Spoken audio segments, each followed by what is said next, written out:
I have a secret. If you do not know how to start your entrepreneurial journey and you're looking for sources of inspiration to help you get started, I recommend you start reading the stories of company founders.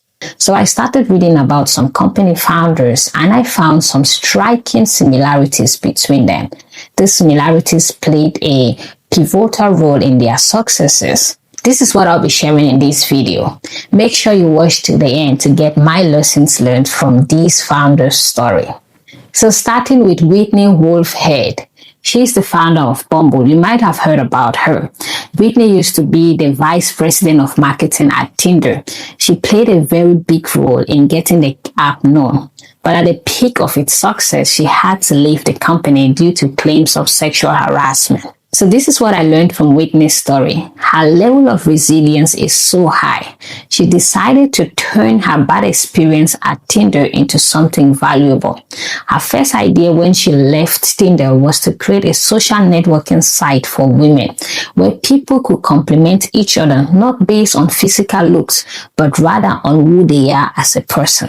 The second thing I realized in Whitney's entrepreneurial journey is that she started by solving her own problem.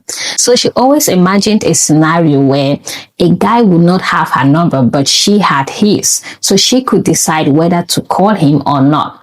And this is how Bumble was born, a platform where women could make the first move. This gave women an upper hand over the men. The third aspect in Whitney's journey is she challenged the status quo. Before Bumble, dating apps were designed for men to always make the first move.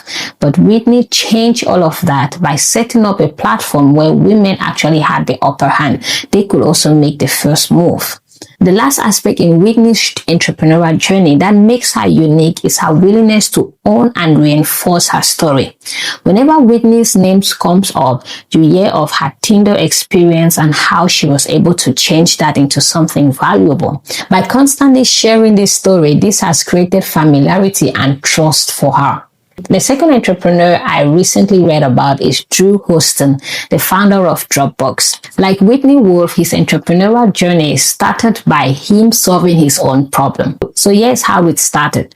Drew planned to visit his parents who were living in another city. It was a 4-hour bus ride. So he had planned to use that time to work on his other startup project. Upon entering the bus, he realized that he has forgotten the flash drive that had the information on that startup project.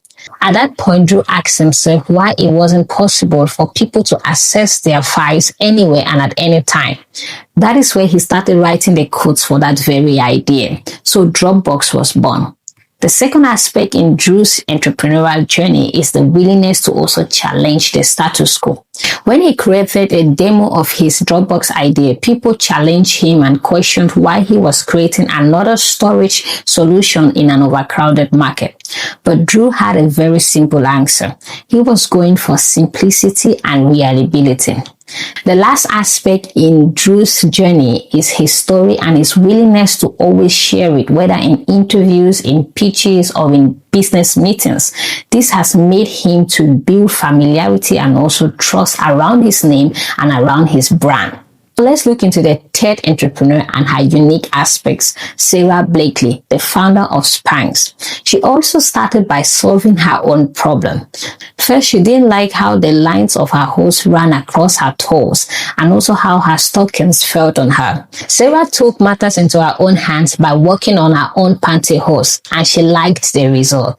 This is how she found the idea of creating Spanx. The second thing is that, like Whitney and Drew, she also challenged the status quo. So once Sarah worked on her own pantyhose and liked the result, she went further. She invested time to learn about hosiery patterns. She also visited craft stores to find the right fabric in order to build her concept. Sarah did not let the rejections of most male executives in the industry to stop her. She knew that she was onto something different and innovative. The final entrepreneur I'm going to talk about in this video is Melanie Perkins, the founder of Canva. Her business success also started by her solving a problem. Although this wasn't a personal problem, it was a problem of her students. Melanie saw how students struggled to learn complex design programs like Adobe Photoshop, and she wanted to create something simple. The second aspect in her journey was her willingness to challenge the status quo. She wanted a platform where people could create designs even without any technical expertise. She foresaw that designing in the future would be online and collaborative. With this in mind, she started her first company, Fusion Books, with her business partner. Although this was not the all-in-one collaborative platform that she imagined, it was a door opener for her to work on Canva, and eventually it was established. Here's a summary of what I got from the similarities between these founders. First, my business idea can stem from my own problem.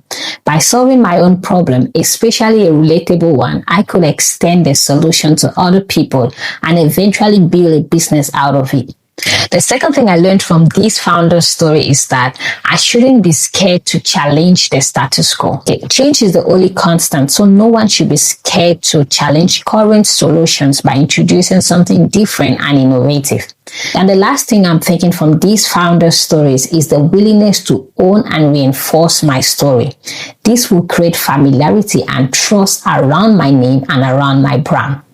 I hope you find the similarities between these founders interesting and inspiring as I did. So what are you thinking from these entrepreneurial stories? Let me know in the comments. Do you have other entrepreneurs that have inspired you in one way or the other?